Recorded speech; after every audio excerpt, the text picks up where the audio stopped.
The UK's rail network is severely disrupted again as members of the RMT union stage their second full day of industrial action this week. Half of the rail network in England, Wales and Scotland is effectively closed. Only 20% of services are expected to be running, and many areas don't have any operational trains at all. It's part of the biggest rail strikes the UK has seen in over 30 years. Protesting staff are demanding better pay, better job security and guarantees over working practices. Negotiations between the RMT union and rail bosses broke down again on Wednesday. The RMT says it wants to continue negotiations, but says if there is no settlement, then further strikes are likely. The Boris Johnson government says it won't get involved with the actual talks, but is criticising the strikes. Number 10 says the action is counterproductive and damaging to low-income workers. Well, our correspondent Sally Paterson is joining me live now from Farringdon Station in the centre of London. Sally, what's it like there?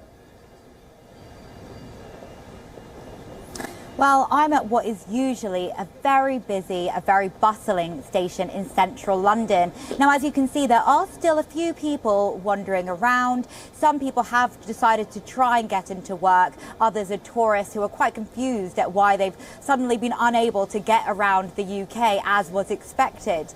Now, whilst today we do have some underground lines working, unlike the strike on Tuesday where the underground and the trains were completely stopped, today we do have the tubes open, but only about 20%, as you said, of trains are running today. We have one of the biggest music festivals in the world taking place, Glastonbury, and actually many revellers who are planning on going and enjoying their time there have been unable to get to the festival because they've been stuck on empty platforms or even outside closed stations. And Sally, on those negotiations, where exactly do we stand as of now? Well, as you say, we have seen talks going on for several days now between rail service owners and the unions. And the government has said that it will not get involved. This is a situation which is only for the owners of the rail networks and of the unions. But there are people who say, including the unions themselves, that the government is pulling the strings behind the scenes.